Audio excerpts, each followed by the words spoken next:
Hey y'all, I'm John Turpin with Strong Microbials, and today I'm going to show you how to do a simple, fast, effective hive inspection. There's no need to, every 2 weeks, tear apart your hive. It's actually bad for your hive. Unless it's spring, you're doing swarm management, you're making splits, and then also late summer, I also do a complete one so I can get a better understanding of the hive, so they can go into winter with good nutrition.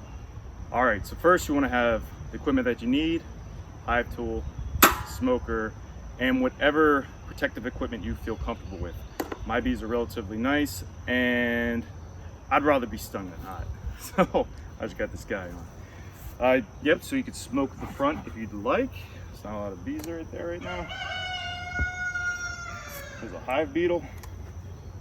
All right, take off the lid.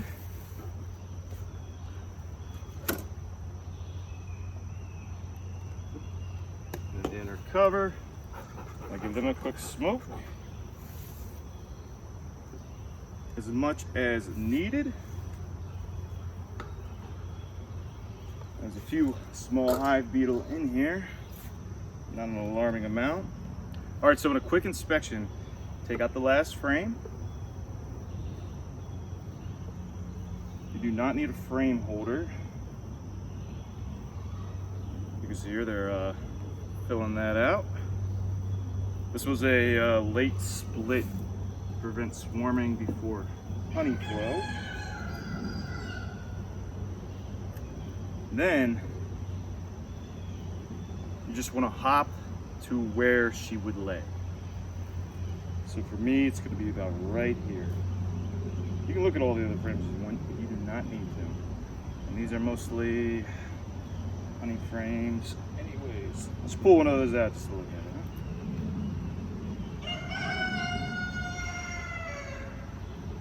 Oh, this is a bad foundation I bought.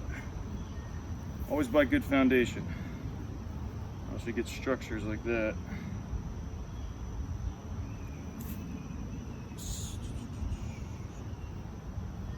Now the reason you take out that last frame is just so you don't roll bees from weird protruding structures, or if they're very close. Now this frame should have brood on it, and it's nicely drawn because it's not a cheap foundation. So looking here, you can see a good pattern.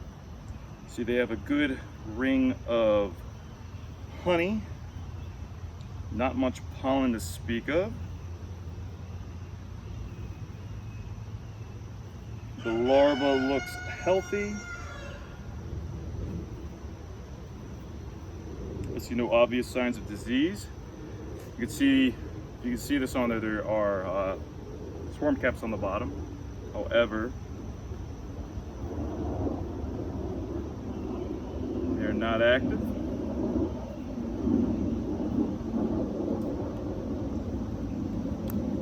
Besides a little protein deprivation, these are looking amazing. Let's look at the next one. Usually I'll just look at one because I try to get through a lot. Though there was only young larvae on there. All right. So now we got this guy. Young larvae swimming in brood food, which is a good sign. Even though I don't see pollen, they have enough nutrition. And there are eggs. Eggs tell me that she was at least up here within the past few days. Her laying has slowed, which is characteristic of this time of year. All right.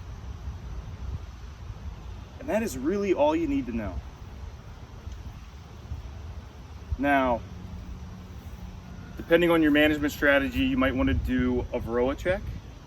I like to do it by, I have different hives with screen bottom boards in my apiaries, and then I will just go around and oxalic acid vapor everybody, and then I'll just check the drop on those. It's very fast. And then if you do have a problem, you already begun your treatment. All right, now you just close her on up. Don't slam the frames back together, just in case the queen is between something that can crush her.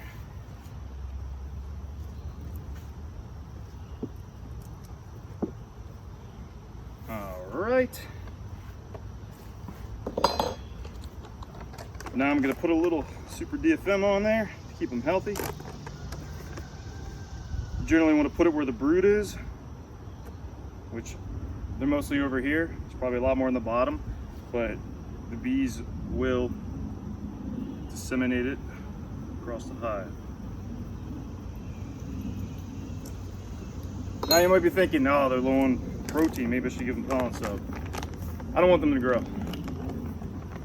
I want them to hunker down until about early August. And then everybody will get a good mite treatment. And I'll build them up for a possible fall flow.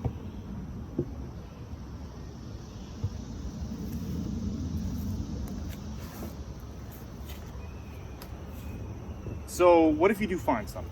What if you find a brood disease, there's mite damage, anything like that? Then you might want to do a further inspection. If you're looking at brood pattern, read it like a book. So one frame with a bad pattern isn't a bad thing. Not necessarily. If you look along the line and look at the future frames and see that brood pattern went from poor to good, those bees could just be hygienic and they took care of the problem. So it's not necessarily a bad thing. What you want to see is queen status, disease incidence, and then if you want to check for varroa, check for varroa. I do recommend you check for varroa. I'm just not going to do that right now because I know the history of this hive, how they look, and generally I do not have a problem until August.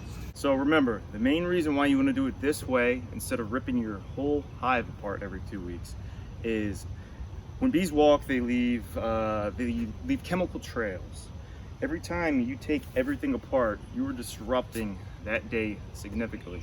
People say that even just lifting the lid off disrupts that day significantly. So you want to do the less damage as possible in the least amount of time and to get the most amount of information. And that's just by looking at a few brood frames. If you find a problem, you're going to have to go further until you identify what exactly is going on. Are you queenless, drone layer, laying worker, virgin queen? Do you have some brood disease? Is your varroa level getting high? These are all things that you need to know about your hive.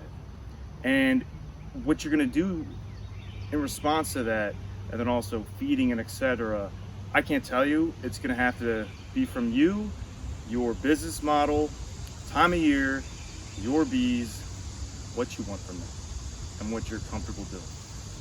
All right, guys, you have a great day. I look forward to making more videos. Bye.